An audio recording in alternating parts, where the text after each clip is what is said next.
So good afternoon, everyone. Good to have you back. Good to be back with another book and another discussion. Now, today we are going to look at this book, Lessons in Chemistry, which was published 2 years ago. And a year ago, already it is a TV serial, very, very popular, and generally has become very popular very quickly. So, what is it about this book that makes it appeal to everyone? And let's have a look. So here goes. This is the flyer that we had put out, and this is Bonnie Garmus. Now, I believe she came to the JLF this year, but she is coming to the JLF next year. So next January, she will be there. And if you are there, you can meet her. Now, these are the two covers that I found that the book has been published with. Now, you'll notice that both of them are very colorful. They're sort of happy, and that is the tone of the book also.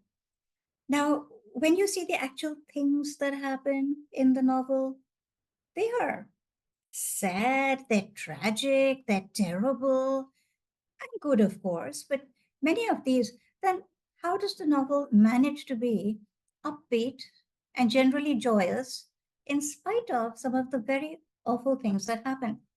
Now, to date, more than 6 million copies have been sold of the book, published in 2022, so it's only 2 years old. The way the novel got written is that Bonnie Garmus was a copywriter, and in a meeting when everyone was holding forth, she said what she wanted to say, and it wasn't met with much of a response, in fact, none, and zero appreciation. And then a male colleague said exactly the same thing, and he was muchly appreciated. And she was so angry. And this is one of the things that the book deals with, how the male persona seems to have acquired a greater authority. So when a man says something, apparently it counts for more than when a woman might say the same thing. This is the audio, of the TV serial, and this is how the actress, who portrays our heroine looks. Now you can see that on one side of her are standard cookery items, pasta, eggs, flour, and on the other are sort of things which belong to a chemistry lab, right? Titration flask, tubes, and whatnot. And indeed, it is a bringing together of these two things. Now, Elizabeth Zott is the name of the woman who is our protagonist, and she is very good looking. And this is the 1950s, by the way. All right. The action in the novel starts in the 50s and goes on till 1961. That is when her TV show airs. So those were the days when women were sort of fitted into a certain stereotype. There were certain expectations of a woman. And if she did not fit those, if she behaved in a way different from those, then that wasn't approved of. So here is someone who's very good looking and young, but does not seem to be aware of her beauty, doesn't seem to think that her beauty matters, doesn't project a beautiful woman. Okay, so people can't understand what to make of her. They find this very strange. How come she doesn't behave in the general womanish way, or rather the girlish way? How come she doesn't giggle with compliments? She's irritated rather than that. Now, who is she? So we find out these things by and by in the novel. It's not as if chapter 1 tells you everything. I've gathered it together because we need to have a fairly quick discussion of the novel. So both our male protagonist and female protagonist have very unlovable pasts. So she is the daughter of a pseudo-evangelist, one of those religious guys who harangues people and who makes sort of sensational spectacles appear. Like he says, if you have done anything wrong and if you are lying to me, then my hand will catch fire. And he's maybe holding a bunch of pistas in his hand. Pistas, apparently, she explains, are highly inflammable.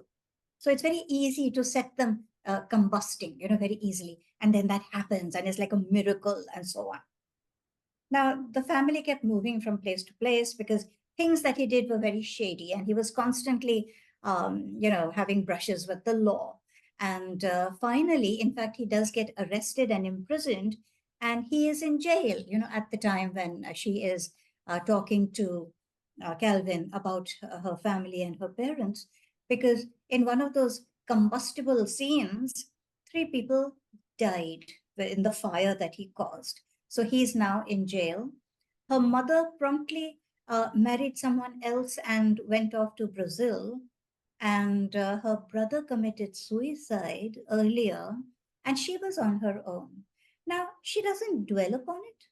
And you wonder, well, how exactly did she manage?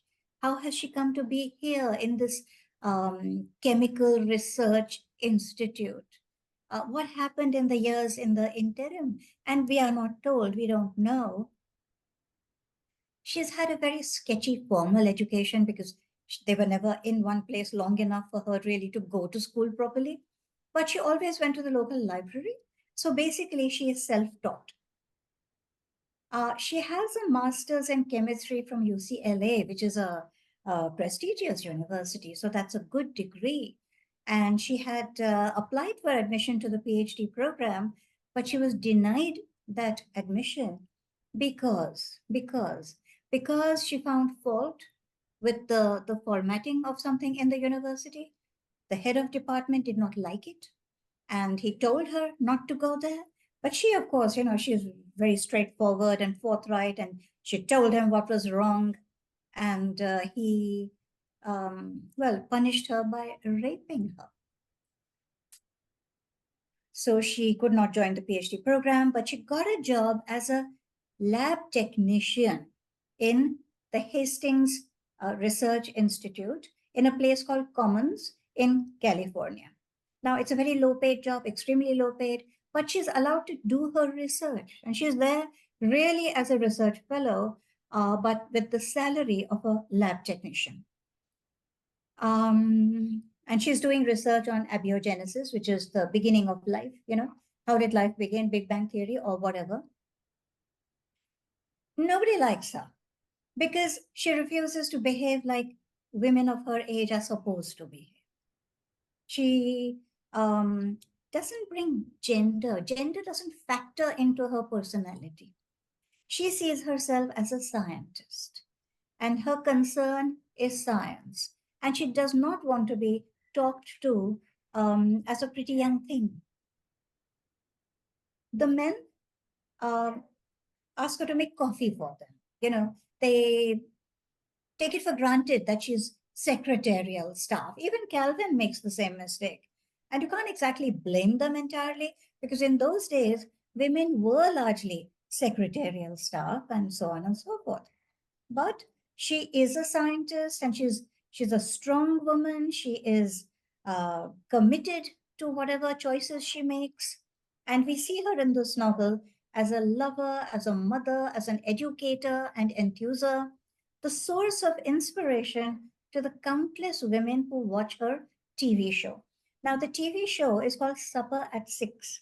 It's a cookery show, but she does not treat it like a cookery show. She treats it like an experiment in a chemistry laboratory.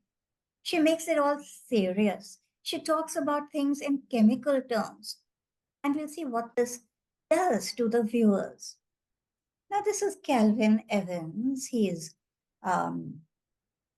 not good looking in the conventional way. We're told he has a thin face, he has purplish lips. He's very tall, 6'4". And in the 1950s, that was indeed very tall. Today, you'll see a lot of, well, still not a lot, but several people 6'4", but in those days, hardly any. So he must have stood out because of this height. Socially very inept. He's already been nominated for the Nobel Prize in chemistry, and some of his research has helped another scientist to complete his research and be awarded the Nobel. So he's absolutely, on the way to winning a Nobel. So he's a celebrity scientist, and Hastings Research Institute is very happy to have him. Happy to have him because of his near Nobel status, he attracts big funding. And of course, all the funding doesn't go to his research, it goes to the rest of the researchers as well. So they're happy to have him, but nobody likes him. Now, he also has a sad background. He's an orphan. He grew up in a charity home. His parents died in I've written that car accident, but I think it was a train accident. Sorry. Uh, he believes his father is a rich man who makes donations to his orphanage, but never came to claim him.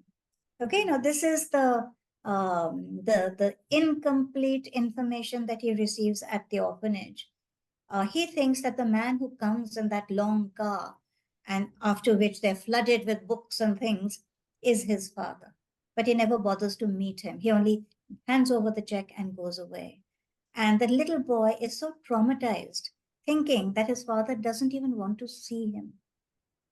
But, that's not the fact. But anyway, he finds out and we find out. Well, he doesn't find out, he dies, but we find out later. Now, two funny things are told about him, and that is that he hates rain and he bears grudges.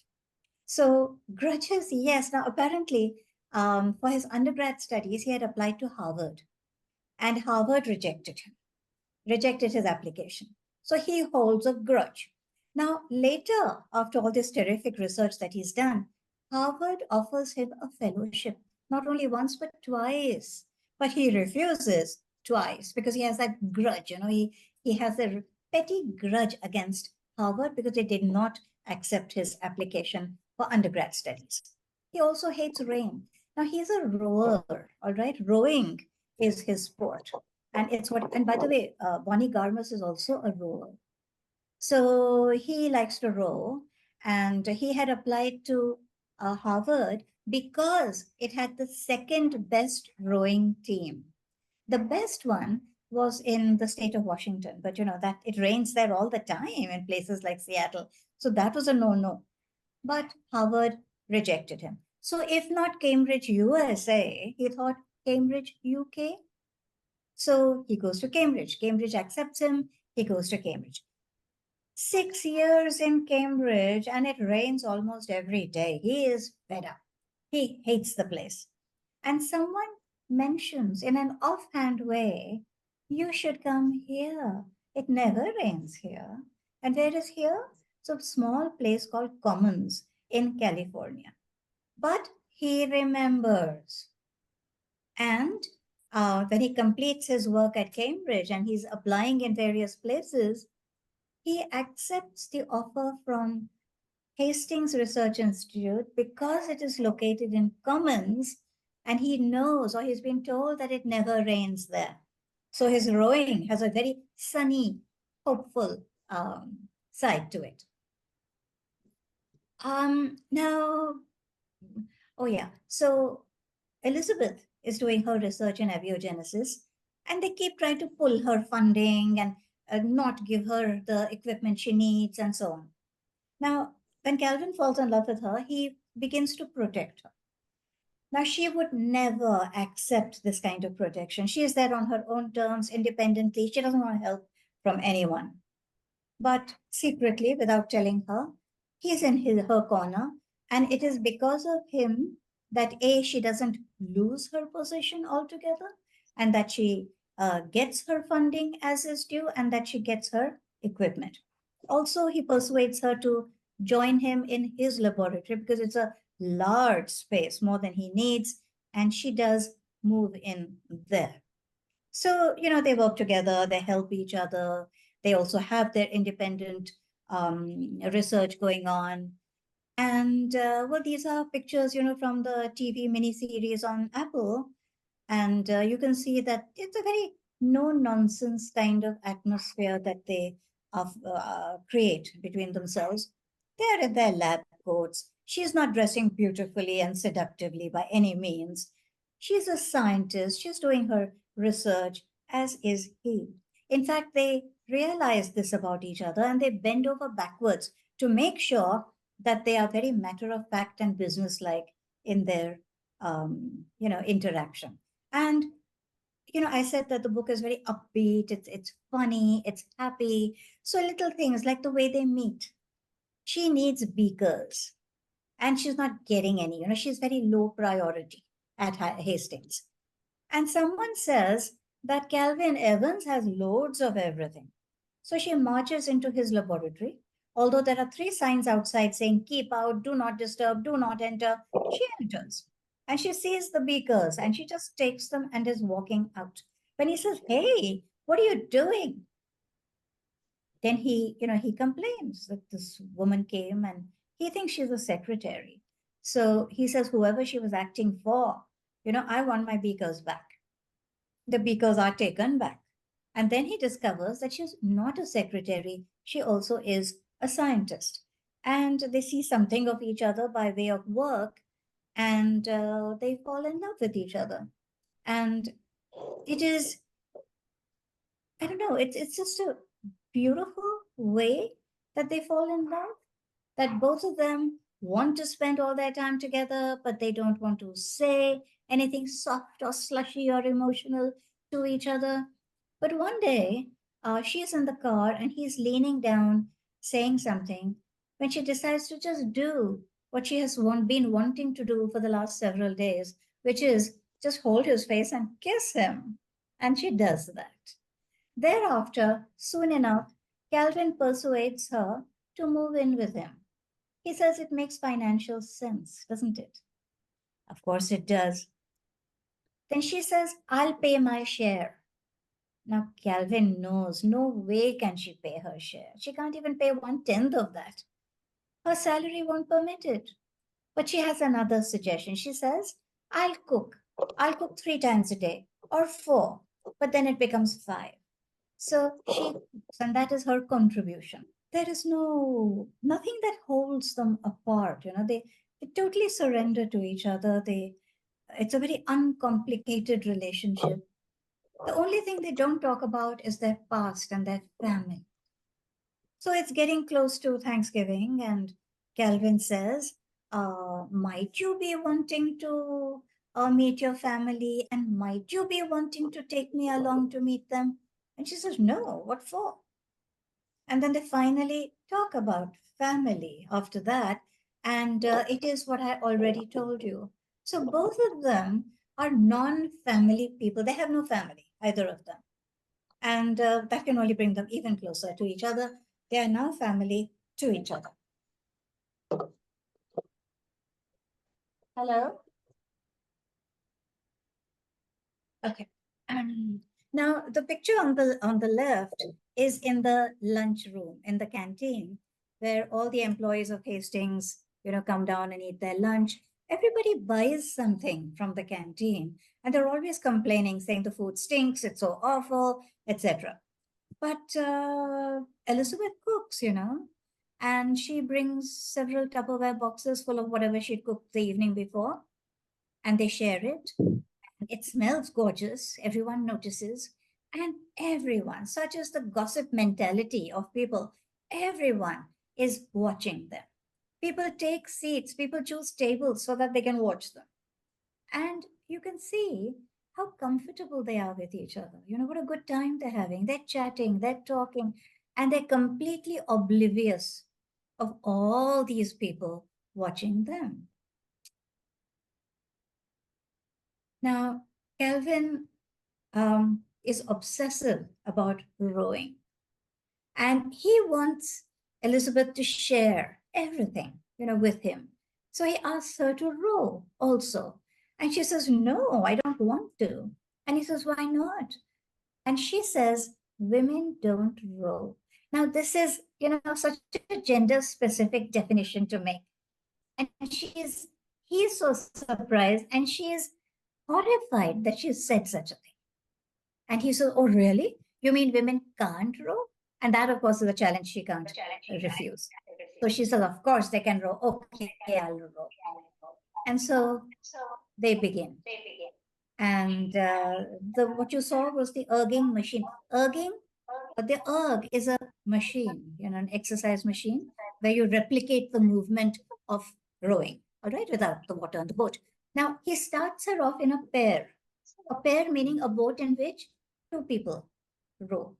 Now, that is because he knows that his rowing companions will never allow a woman to join them. So there's no point taking her there right now, especially when she doesn't know anything about rowing. So he starts her off with just him and her, never telling her that the pair is the most difficult rowing situation. So he's really thrown her in the deep end. And the boat capsizes several times. They get in the water each time. And she can't swim, by the way, but she doesn't tell him that. By and by, when she, is somewhat adept, then he takes her to the group and introduces her to everybody. And they don't really get a chance. Those other people don't get a chance to say anything really, because Calvin has already booked her place. Somewhere along the way, they get this dog. And, like people say, you choose a dog. Well, this dog chooses them. He is an army dog, really. He's been trained for bomb sniffing, finding bombs. But he's scared of them. He can sniff them, but he's scared of them and he runs away, and he has run away. So he's a stray. And one day he just sits there in the mall and people are coming and going. He makes no movement. But when Elizabeth comes out, he just gets up and follows her and goes straight to the car with her. He has chosen. And they take him home. Now, Calvin is in the car waiting for her, and he calls out saying, "Hey, who's that behind you?" And she hears, "Hey, what's the time?" So she says 6:30. And 6:30 is the name that the dog acquires. They try him with different names, but he only answers to 6:30. Okay? And he becomes a terrific dog. Now, I read somewhere that apparently he's an Australian Labradoodle. And this breed did not exist in the 1950s. It's only a 30-year-old breed, apparently. So they were sort of quarreling about that. But that's neither here nor there. I don't think you and I want to quarrel about it. He's a dog. He's mangy and hairy and filthy when they find him. Sonal has a dog like that. Yeah. Okay, so there's like a sound coming from somewhere. Please mute your mics, folks. iPhone, who has the iPhone? The sound is coming from there. Okay, now I just want to go back for a moment over here. Now, at lunch, one day, when everyone is watching them, they see that Calvin dives into his bag and brings out a little blue jewelry box. And they say, "Oh, engagement time," it would appear. And he opens the box and shows it to her, but she doesn't even want to look. It's a diamond ring that he has bought because he wants to marry her. But she has no interest in marriage. She doesn't want to get married. She said, "No, put it away. Don't even show it to me." And he says, "But why? I mean, why don't you want to get married?" And she says, "Because then I'll have to change my name. And who's going to believe then that my research, my discoveries are my own? They will always say that they're actually yours and you have given them to me, to use. I'll never get the credit that I deserve." And she's determined about that. So that's why she does not want to get married. She wants to be a standalone person whose research will undoubtedly be hers. Okay, now this picture, we looked at it for the sake of the dog, first of all. Now, there's a lot to be said about the dog, but I don't have the time. I'm not going to say it. I'm just going to say that everyone who comes close to Calvin and Elizabeth becomes a genius, practically. So this dog, his vocabulary is 900 plus words by the time the novel ends. And Elizabeth, is the one who looks after him. And she doesn't teach him words. She speaks words to him, and she reads stories to him. And he seems to understand. Let's leave it at that, okay? I mean, later, if you want to talk about it, sure. This is also, unfortunately, the last time we see Calvin, because Elizabeth has gone to the lab and taken one car, and he thinks that he has to go later. Why take another car and then come back again in two cars?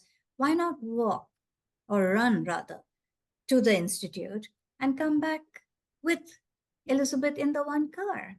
So he is running, and he gets they hear sounds which sound like shots, gunshots. Now you will notice that 6:30, the dog is on a leash. He never used to be on a leash. He used to go to the lab with them every day, never on a leash. People complained and then they kept quiet because they wouldn't put a leash on him. But there's a new law in California now saying that dogs must be on leash.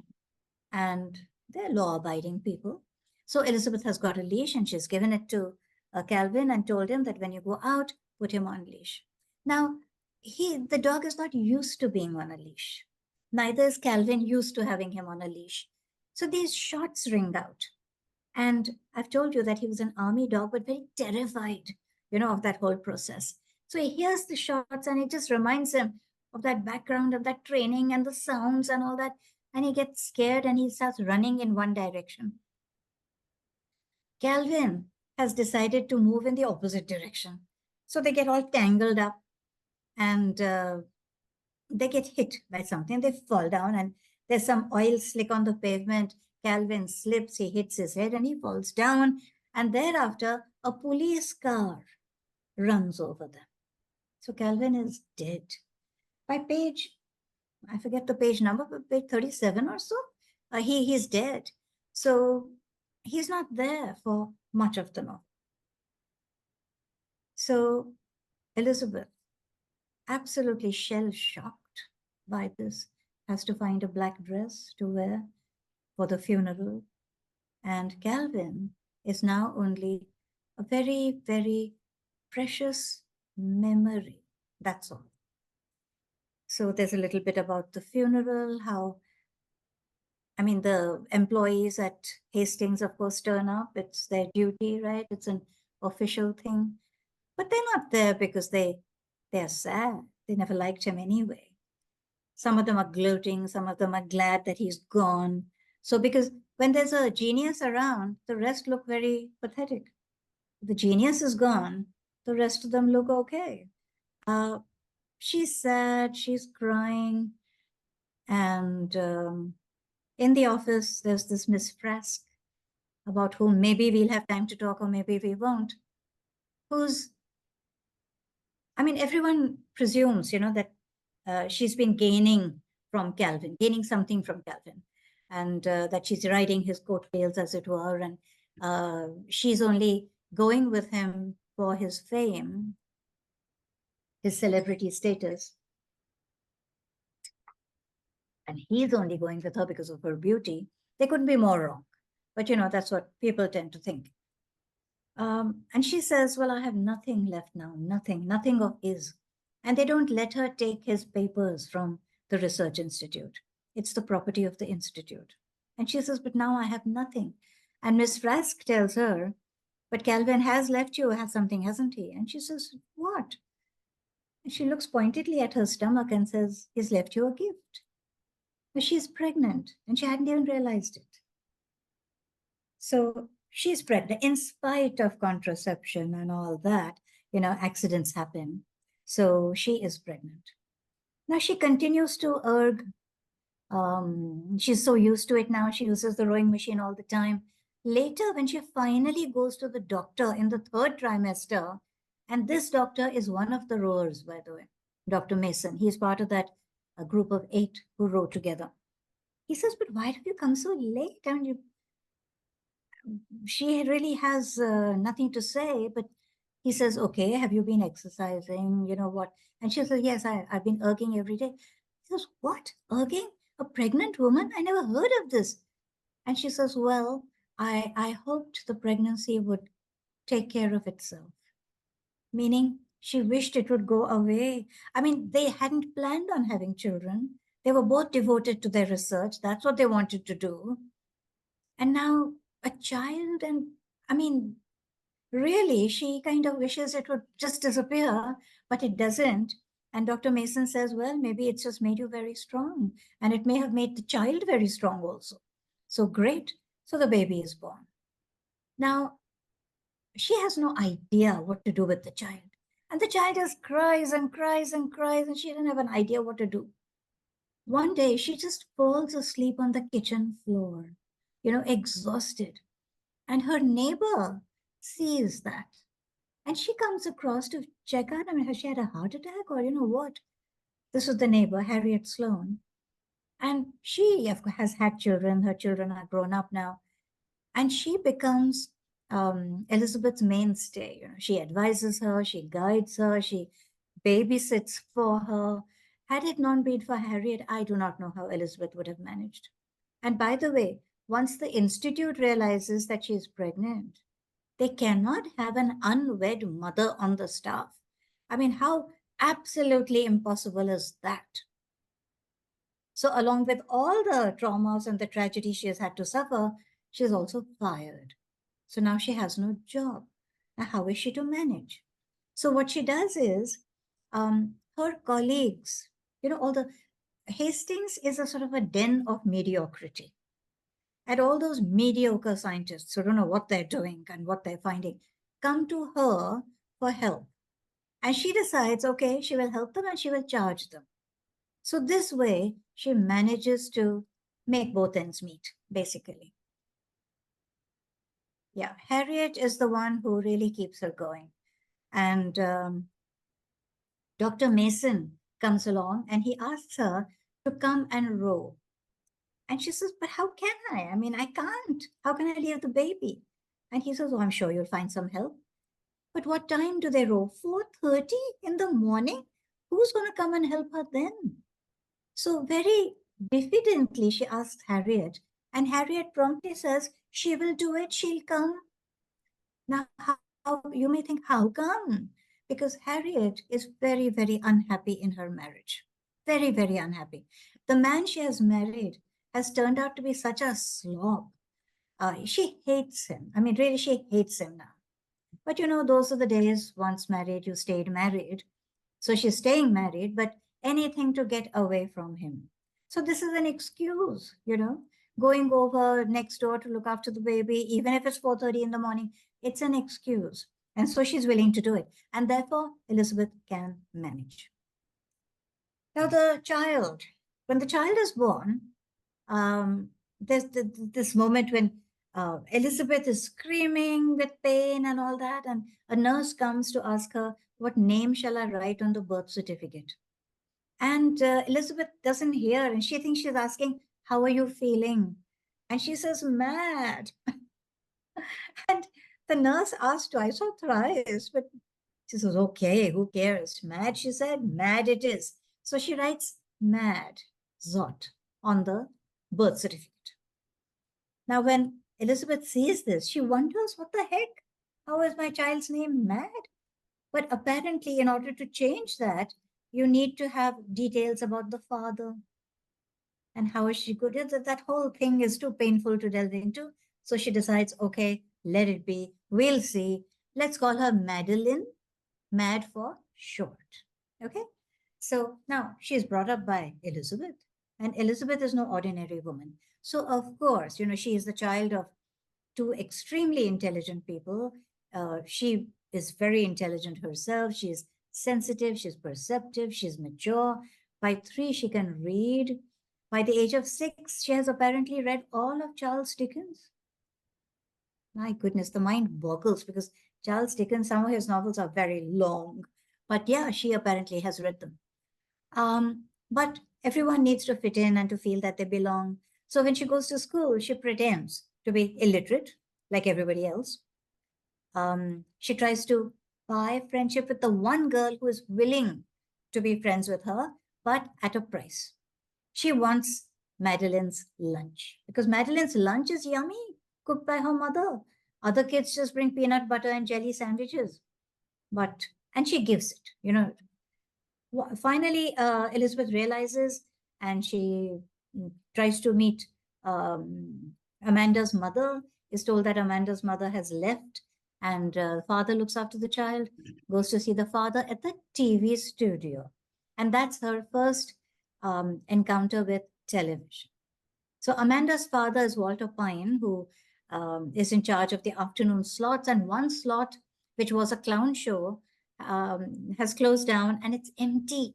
And it's terrible that there's no show, for half an hour on TV. It's a sign of utter failure on his part. His producer is after his life. Okay. Now she notices that her mother is always depressed and sad, and she wishes she could help. She hopes it's not because of her, and so on. Now there are all these very weak. I don't know if we can get into all this. Let's see. And this is Elizabeth in her show. Now, Walter Pine, the moment he sees her, he realizes that she is someone very special and she is very watchable. If only he can get her on TV. And when he discovers that she is currently unemployed, he really pushes it. He says it's a cookery show for half an hour every day. He desperately wants her to take it. And she doesn't at all. She's not interested, but she needs the money. And so finally, she accepts. And, well, she's willing to put on an apron, but she thought she would wear her lab coat. And the producer has a very different idea. He wants one of those, the Nigella Lawson kind of celebrity chef kind of person. He wants her to be seductively dressed, mix a cocktail at the end, make some suggestive jokes. If you've seen the movie Woman on Top, Penelope Cruz has exactly that kind of cookery show. This is what he wants, but no way is Elizabeth going to do that. So in spite of all the cue cards that are written for her, she doesn't read them. She does her own thing. With the result, now she's on a 6-month contract. In those 6 months, the producer is so mad with her because she breaks all the rules. She doesn't listen. She is not sexy. She is not sweet. She is not feminine. In fact, she calls her cookery show Lessons in Chemistry. And she tells her viewers that cookery is all chemistry, It's all organic chemistry. It's organic substances which you mix, you heat, you cool, and you create different substances, just like in chemistry. Now, what does this do basically? Initially, people are surprised when they watch this show, but gradually it becomes very popular. And at the end of 6 months, when the contract is to be renewed, there isn't enough evidence of its popularity. And the producer wants to kill the show. But Walter Pine manages to convince him to give one more 6-month contract. But now he knows that his life is on the line. Something good has to come of this. And sure enough, by then the show has become so popular. And why?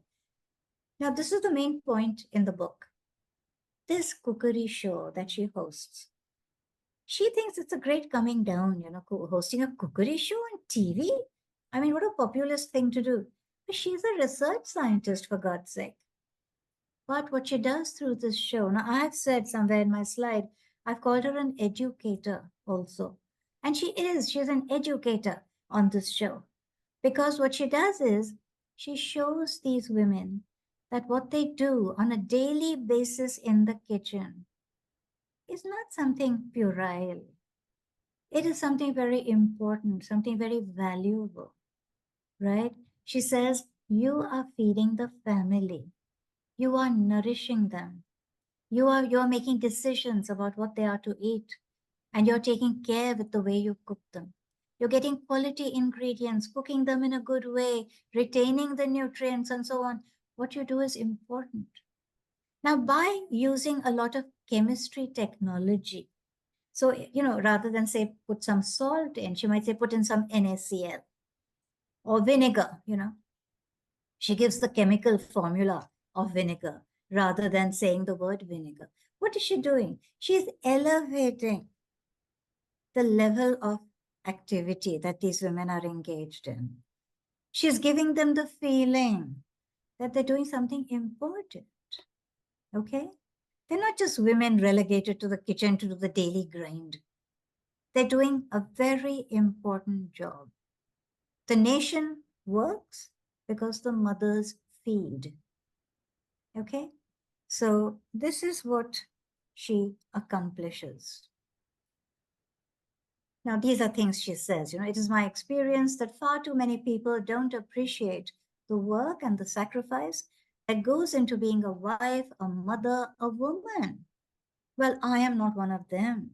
At the end of our 30 minutes together, we will have done something worth doing.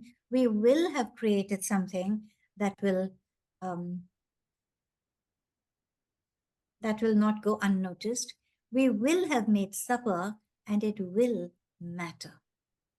Fearlessness in the kitchen translates to fearlessness in life. Now, if they get the confidence to know that they have done something important, then they will go into the world and do something. झालं का सगळं तिकडे? Mukul ma'am Mukul, your Mukul mic ma'am. is on. बर. हो, मुली Elizabeth, now I like this word. Elizabeth refuses to infantilize. जसं तुला वाटेल, तुला आणखीन थोडे I दिवस think the सुट्टी पाहिजे? infantilization of women is very हा? common. Look at all the ठीक आहे, तुला songs. उद्या यावंसं वाटलं ये, नाही I तर love you, आणखीन काही baby. दिवस तिला येऊ दे, कसं आहे तुला जसं वाटतं. Kingston farewell. I had to leave a little girl in ठीक. Kingston town. Little girl? I'm sure she's not a little girl. This infantilization of women, which is so typical of, the behavior of men, she refuses to do it. Refuses to be patronizing about what they do. And someone says, I like the way she uses sciencey words. It makes me feel capable. So that's what she's doing. She's raising the confidence level of these women. Now, the fact that she has a pencil, always, she has a pencil, she uses it like a pin in her hair. Now, why a pencil, not a pen? It's always a pencil because a pencil, what you write with a pencil can be erased, it can be changed. If you write with a pen, it therefore keeps, you can't remove it. So this is her acceptance that one might want to change things. You can make a mistake and then you can change what you did. You can erase the mistake and go on. Things can be improved and change is constantly. Chemistry is change. She says that several times. Chemistry is change. When two things combine, they become something new, right? Something different. You put heat on something or cold on something or add water or steam it, it becomes something different. It changes. So change is constant. It's happening all the time. And that pencil also gets used as a weapon. Those of you who read the book will know that. Men either wanted to control her, touch her, dominate her, silence her, correct her, or tell her what to do. She didn't understand why. They couldn't just treat her as a fellow human being, as a colleague, a friend, an equal, or even a stranger on the street, someone to whom one is automatically respectful until you find out that they're not worth being respectful to. Now, this is the thing. Gender is immaterial to her, right? Gender is immaterial. She's a person, another person is a person. Interact. The reduction of women to something less than men and the elevation of men to something more than women is not biological, it's cultural. So we have not been made inferior to men, but that is what happens in the socialization. I mean, Simone de Beauvoir very famously said, woman is not born, she is made. She is made by society. Society decides how she should be, right? So it's cultural. The show encourages them to think beyond that cultural simplicity, to think sensibly, like a scientist. Now, it's pretty much open to everyone. Just like to say a little bit about the theme. So the theme is obviously misogyny and gender discrimination. Elizabeth is assaulted and prevented from completing her graduate work so that she cannot get admission to the PhD program. She doesn't want to get married, even to the man who is the love of her life. She says we are soulmates, and she misses him so much when he's gone. But she doesn't want to marry him because she's afraid that her identity will be subsumed into her husband's identity, and she will not get credit for the research that she does. Miss Frask, I haven't mentioned the other characters because there is no time. You can see we've already run out of time. Miss Frask has been in a similar situation. She wanted to be a psychologist, but apparently the same thing that happened to Elizabeth happened to her. One of the women who come to watch the show as live audience says, in a moment of honesty, she says that she didn't want to be just a housewife. She wanted to be a cardiologist, a cardiac surgeon. And some people start laughing, but then they applaud instead. And Elizabeth tells her it's never too late. There's no such thing as too late. There's no such thing as impossible. Go and do it. And after some time, she announces in the show that that lady has applied for admission and she's in her pre-medical year or completed the pre-medical or something. So, she does it at age 40. Things can be done. So women are engaged in serious stuff every day, but they don't know it. They don't know it because society doesn't let them think so. They do not value the work that women do. And this work must be valued. Elizabeth, now, yeah, she's beautiful and all that, but there's something that I find very interesting, that she's very no nonsense. She will not smile just to be pretty or to be nice to someone. She doesn't feel like smiling, she won't. Dispassionate is the word, the dispassionate attitude of a scientist. That's what she has. She is wholly, ultimately, essentially, she is a scientist. Family. Family need not be blood relations. Now we have these two people, one who doesn't have any blood relations, or so he thinks, and the other who has left her family behind, and they're not worthy. But a family is created. There's her, there's Harriet, who is no relation, but who becomes like a member of the family. There's 630, who is more than just a dog, he's family. There's Madeline, her actual daughter. There's Reverend Wakely, who becomes such a good friend. There's Walter Pine. These become family. So we have a new definition of family. Now, of course, it doesn't end there. There's this interesting part towards the end, which I'm going to not talk about because, it will spoil the resolution for you. Madeline is given a school project to make a family tree. And now she wants to know about who her father was, and, so she can fill in all the names in the family tree. And, well, there isn't anyone, right? So her mother says, don't do it. Don't do the project. But how can she not?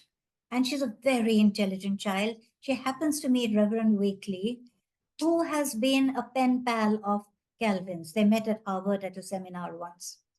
And he helps. And they get to the bottom of it, believe it or not. They get to the bottom of it.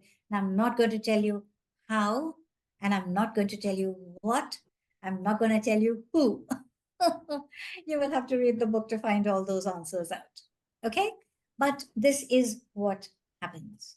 So it is, there are these, I cannot say that Elizabeth is a happy person. She's pretty gloomy. Her daughter calls her a permanently depressed person. But the book is so joyous in spite of all this. And I actually have some examples of comedy and all that, but I don't think I can go into it. There is no time. So I'd like to open it to discussion now. Mo? Yeah. We have, Runa has lifted her hand.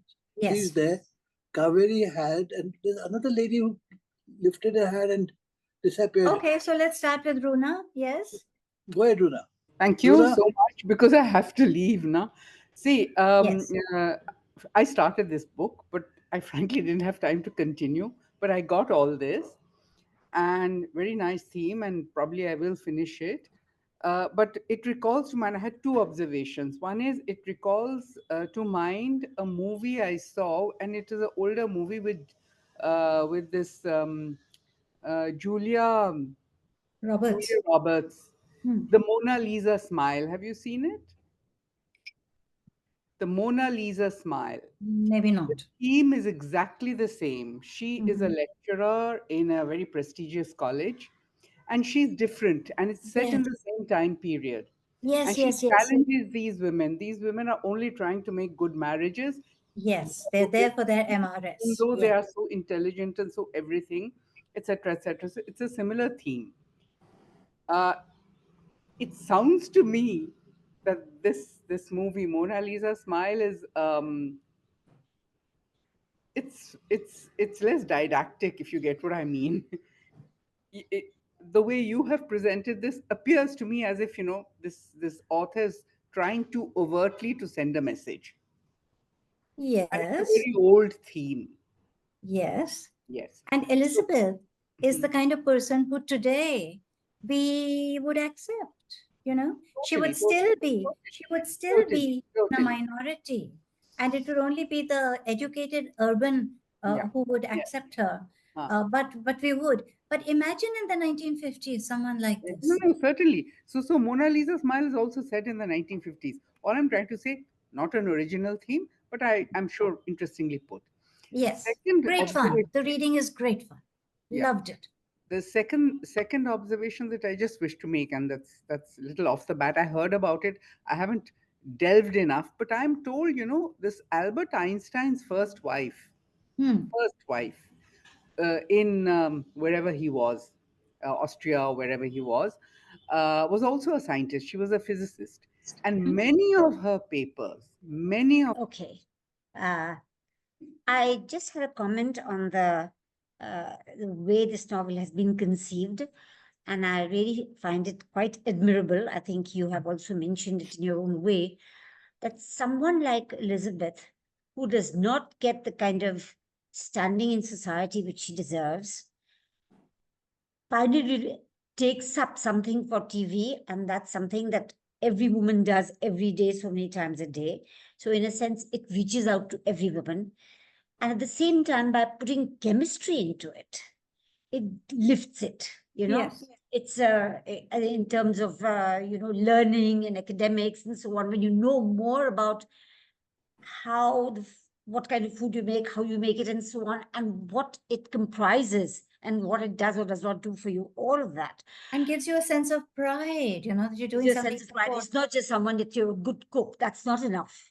There's science in it. And the minute there's science in it, then you are obviously doing something which has more meaning for humankind, not just for other More women and worth. children and so on. Yes. So that concept I quite liked. I just had one little question. What happened to the dog?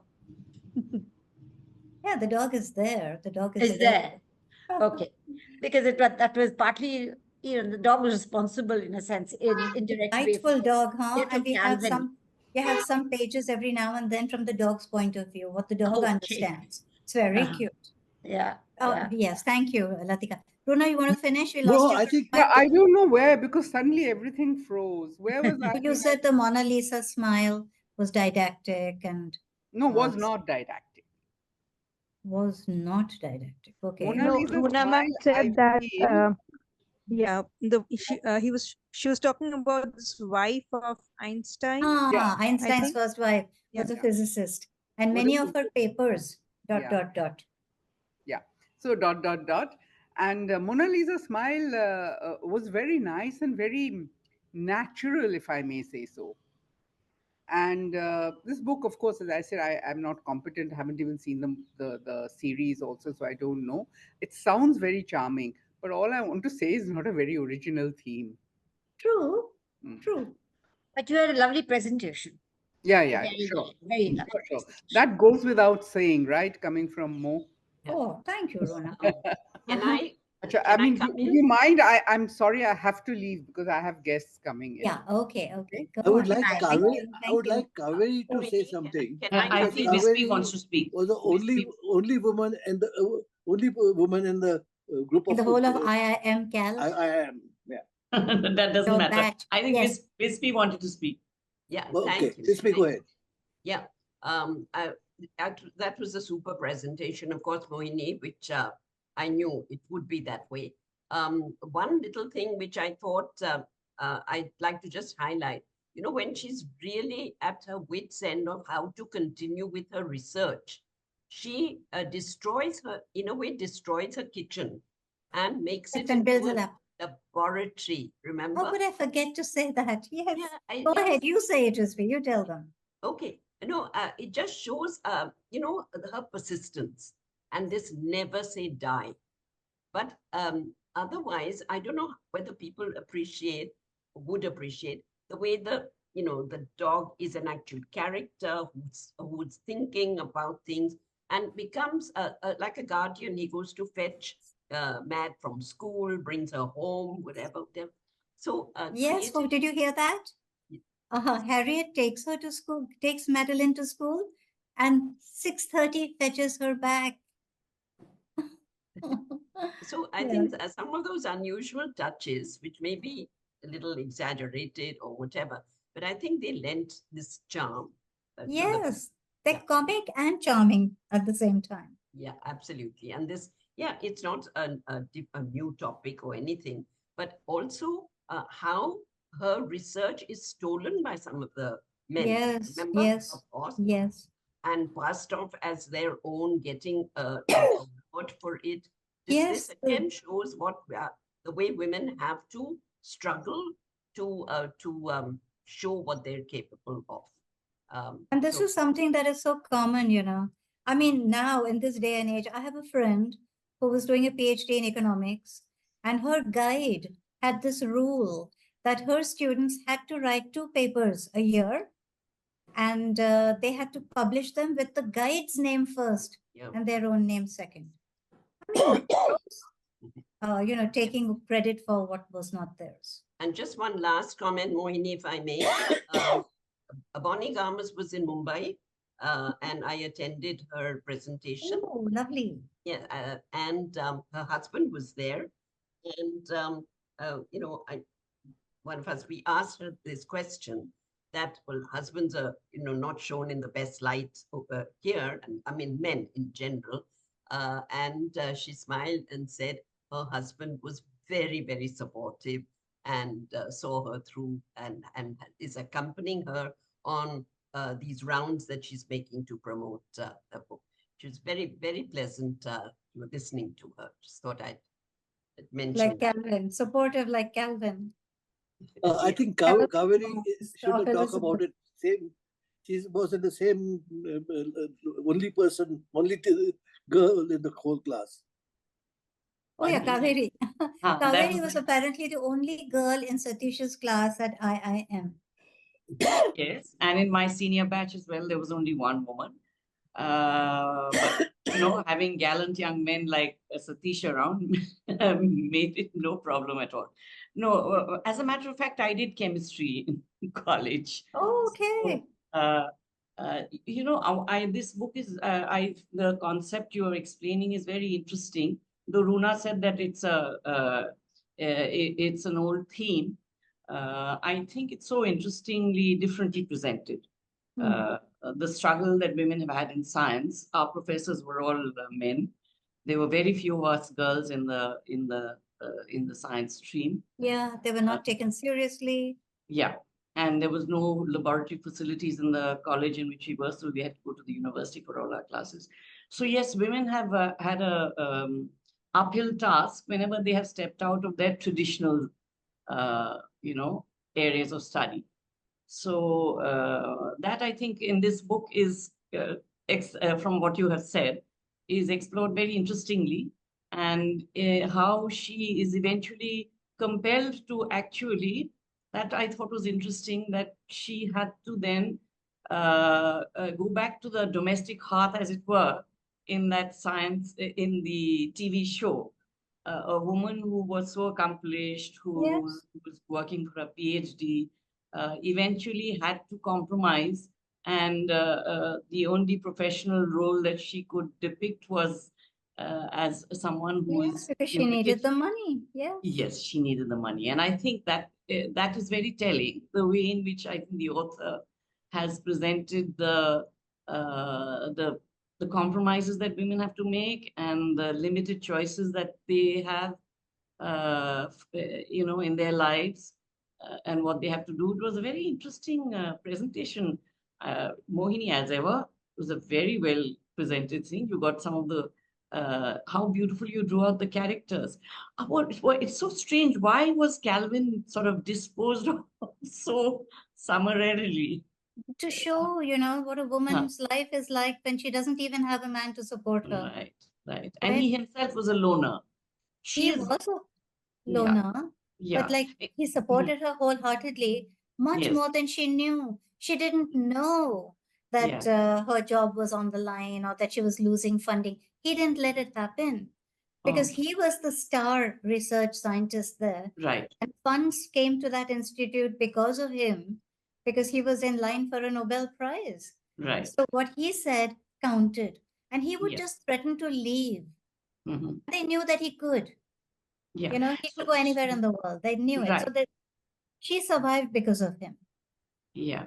So in the book, the two characters, the two protagonists, if you would call them that, they're both depicted in a manner where they don't exude human warmth or correct. That's what they are quite sort of dour in a way with the rest of the world.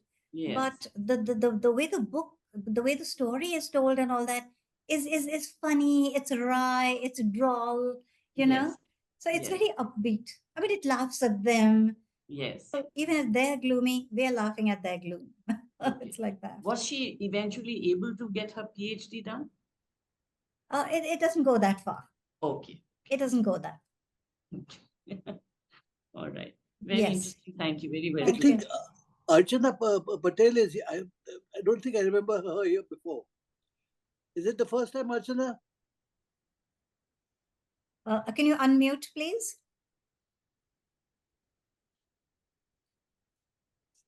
Yeah. Please unmute.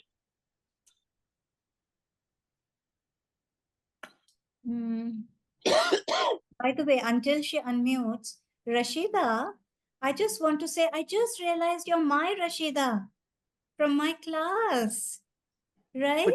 But where's the... Where are you? Hi, Rashida. Rashida, it's you, right? Rashida Jivanji. Yes. Hi, good to see you. Okay, we'll have you speak also. Let's Archana. Archana, have you managed to unmute? No. No. Okay, you can't. All right, let it be. Anyone else? Jenny, what about you? He's muted. Please unmute. You can't unmute? Please unmute, Ginny. Jenny, please can you unmute. Oh, I think she's saying she I think your presentation was very intriguing. I haven't read the book, so I have no real comment, but I like the theme. I like it, especially the fact that the two main characters were a little bit dour and off-putting. Sometimes you don't know what these people really are like if they have that kind of personality, and they could be really very different. So we have to keep that in mind. Yes. Dour characters and yet an enjoyable book, entertaining, as you say. And things that happen are so awful sometimes, but you're kept on the sort of comic circuit. You're able to continue. There's a joyous, upbeat kind of attitude. It's a fun book. It's a fun book to read. Really fun. To have dour characters with a fun book. Amazing. Yeah. And what am I saying? Apple TV has that mini series. I haven't seen it, but I believe it's very good. Satish has seen it. Yeah, Satish has seen it. Okay. We don't have Apple TV. Does anyone here have Apple TV? Because you can watch it at home. Other people, Latika is hiding somewhere. Latika is there. Monali, Monica. Monali? Monali, come on. Monali and Latika. Okay. You know, I've spoken already. Yeah, Latika has spoken. Monali is about to speak. And then we'll And have Mukul Sanjay. after that. Mukul has been very quiet. Monali, Mona, go and speak. I did not read the book as usual, but I really enjoyed your presentation. It was amazing. But I'm still interested in knowing that much of the analysis that you gave is from the book and the visuals are from the TV series. Is that the case, ma'am? They're from the TV series. But here I just observed something. Calvin is very supportive, and in a way, he's supporting himself. I can see that he wants Elizabeth in his life. That looks all right to me. But Walter is more of a person who is actually probably preying on Elizabeth's helplessness so that he can sort of make his needs end. Well, Probably. yes, but so what? I mean, he needs her, right? He Yeah, needs of her. course. And frankly, she needs the job. Yeah, so it's probably a symbiotic relationship. And you see, even if she gets her job back at Hastings, it's going to pay so much less than the TV job. So much less. And that's indicated, by the way, that even if she left the TV job and went back to Hastings, she would get a fraction of what she's earning now. So you see, Also, both of them, it works. Also, there were two important things that I thought could sort of be relevant here. One is when women speak alone, and if it is not very conventional, then either it attracts rage or it attracts humor. So this is what I could see in Elizabeth's TV show. That is number one. And secondly, whenever women are in minority, somehow it becomes a topic of conversation even till this day. Kaveri ma'am, you'll be very happy to know, or you may be disheartened to know, I don't know. But about 10 to 12 years ago, I used to teach in an engineering college in a private university. It's a very well-known university. I'm not naming it. It's well-known countrywide. We have people from all over the country studying there. But in the mechanical branch of this engineering college, there were only 3 students, and this is just about 10 years ago. So it's not all that old. Okay, and we still have that kind. Three women. Yes. Three women. Only 3 girls out of about 65 students in the class. So, and this is still the case. Sometimes it is not just a problem of the mechanical branch, but it is also a problem of civil engineering and other engineering courses. And this is not a problem of engineering courses as well. Even in this year, we have had not a surge, but actually a plummet of students, particularly female students in the science stream. I don't know what's happening, but the education is showing us a very different trend right now. Right. So that's it, ma'am. Thank you. Mona, we used to, in IIT Bombay, we had one girl in the whole class, all the division, and she was in chemical. She was brilliant. She did very well.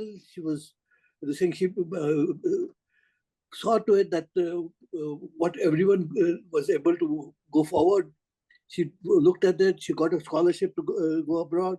Came back, and even taught at after retiring from her job. She taught at IIT, and her husband was a classmate, and he did completely different work than what she used to do.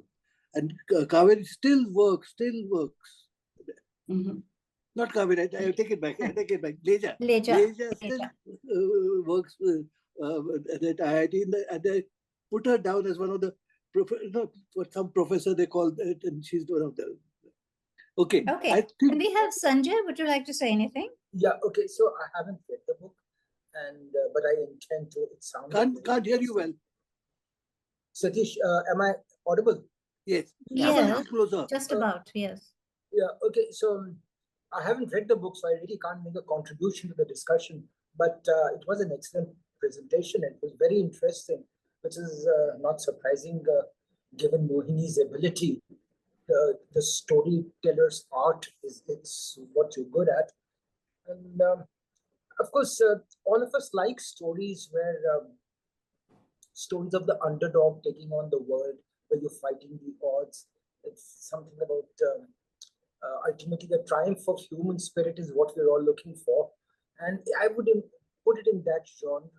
And of course, there is a lot of misogyny and there are issues. Probably there were more then and they continue to be now. But I would imagine that on the whole, we are making progress. And maybe a few decades from now, 2-3 decades from now, things should be better. That's all I can say. Indeed, things should be better. I hope so. Because the novel gives you an excellent picture of what a woman suffers in the workplace. You know, the dirty politics that go on and the way the men look at the women, you know, whatever their job description, the way they look at them, they're all just women, you know, to be used, as it were. Yeah, I can understand that. I understand. It's very sad. It is sad. Yes, it's very sad indeed. Okay. Just a question if nobody else has a question. If nobody else. I guess so, yes. The little girl who's asked to do the family tree, does the novel tell us that she understands where she has come from? Does she know anything about the family? Yes, and she wants to know more, right? Because even Elizabeth knows very little because Calvin himself knew so little. You see, Calvin believes that his parents died in a train accident, then his aunt took over, and then she died in a car accident, and then he was sent to this orphanage, right? Where this rich man came, made big donations, and every time he came, suddenly there was a supply of books and good things. Something that the principal said made him think that that man was his father. All right? I mean, that's an erroneous belief, but he thought it.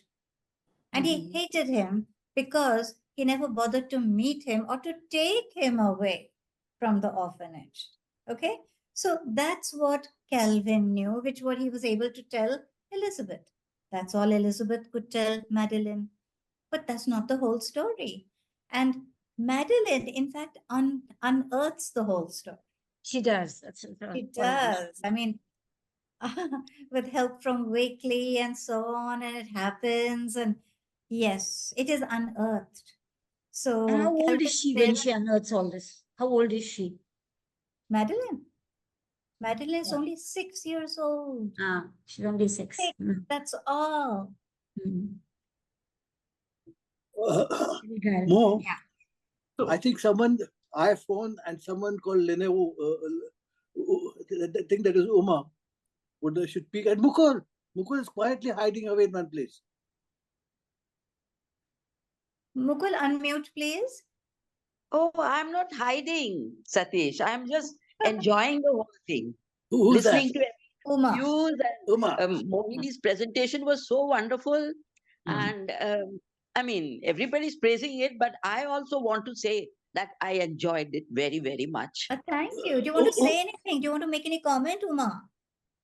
Well, it's a very fascinating story, very fascinating book. And it's very different from the usual stories which we read or hear and about a young lady who is trying to find her way in the world and all the struggles she goes through. Yes, and I really like that lessons in chemistry for a cooking class. Just a question. There's some, that's you.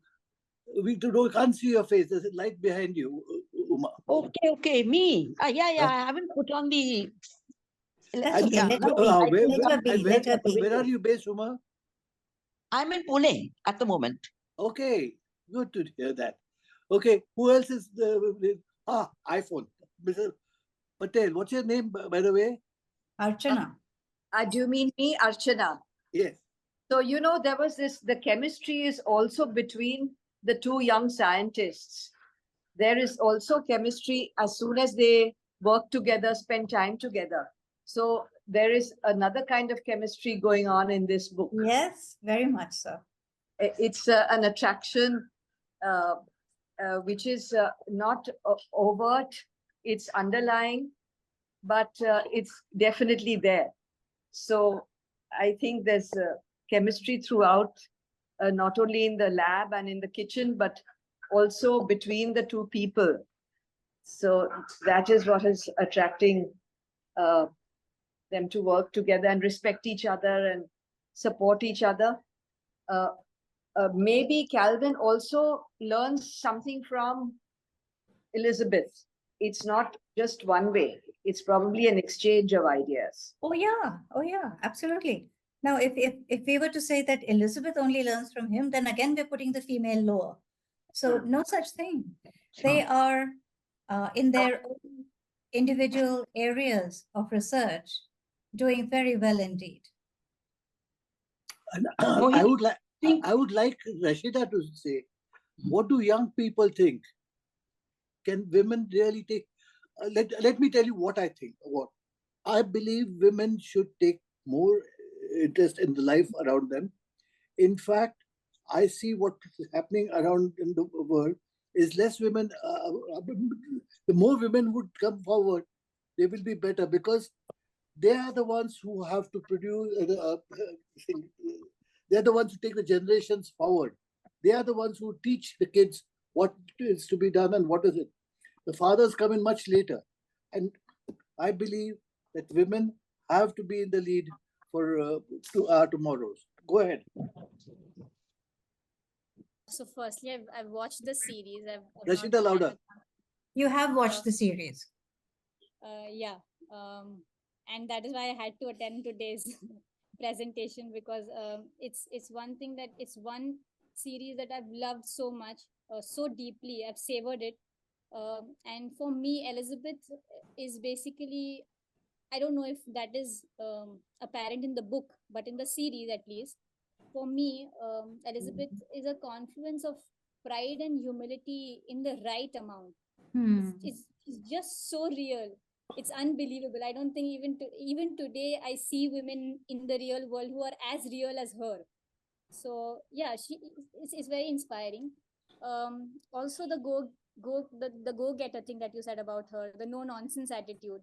Yes. All of that. No nonsense is opposite of what the stereotypical woman is according to men. Kaveri, isn't that correct? I think it works very well if there's no object. The way you did or Leja did your active action was completely. I mean, I don't think you had problems at all because of this thing, what you did. The way you spoke, way you worked with everyone felt good.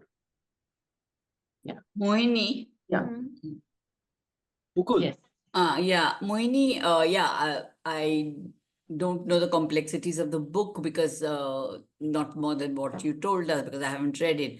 But what I found very amusing was that this lady, chemistry professional, finally, after losing her partner, has to go to cooking. So she, in a way, the point that's being made is she cannot lose her basic big womanly, the kitchen. I mean, if you want to look at it in another way, of course, she brings a certain, what should I say, professionalism there. She raises the kitchen to lab status. Wouldn't you say? I said lab to kitchen. I said lab to kitchen. So first you put a stamp of her being a professional person, which is what the point of the author is throughout. That, women are not to be, just to be projected as pieces in the kitchen and, churning out meals for their family. And then she puts her in the kitchen with that status so she can use what she's learned there. So it diminishes neither. In fact, it enhances the second. This is what came to my mind. Yeah, I mean, she, in that extreme situation, she has to accept whatever she can get. Right. But which is this TV show, right? Yes, and but it had to be show, for God's the sake. kitchen. Yeah, so the linkage of the two is what I found. I saw the parallel that in her own house, she breaks the kitchen and builds a lab there. Ah. Where she can also cook, of course, but it's a lab primarily. Yeah. Similarly, she takes up that job of a cookery show, but raises it to the level of chemistry. Yes, yes, that's exactly what I meant. You put it in a correct sentence, but yes. So she had to prove her worth as being somebody professional apart from the kitchen, and then again come back to using it in her kitchen. That's kind of what And she uses it to inspire other women. Yeah, to show whether that them. or as you said, straightforward that she needed the money. So that's She needed the money, that's yeah. why she took it. But once she does it, she doesn't just do an ordinary cookery show. Yes, yes. Oh, that's why she was on the show. Yeah. So she inspires all those women, Correct, showing them correct. that what they're doing is something very important. Yeah, but this combination, I mean, from being a chemistry professor, it could be X, Y, Z musician, blah, blah, blah. But it was a connection to the kitchen is what I found both amusing and also the manner in which it was put. That I need to read it to get the nuances, but from what you say, yeah. Well, I think we're last done. Ginny has kept quiet. No, she has said, Sati. She Yes, did say. okay. She said that she hasn't Anyone read the else book. left behind? No, I think it's 6:30. I think we should end. Yeah. Okay. Okay. Mohini. Bye-bye, Thank you, everybody. Mohini. Thank you. Thank you. Bye. Lovely Thanks, Mohini. Thanks presentation. a lot. All the best. What is the next one? Bye-bye. Yeah. No, if I can just take a second to Yes.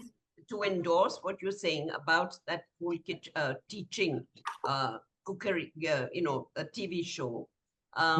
All the women there, I think, realize their own worth from the way in which she treats that whole lessons in cooking, and they do feel that that they have enhanced their own prestige and a better understanding that. And I think it's done in a subtle way. It's not overdone. And I think the best example is that woman who says she wanted to be a heart surgeon.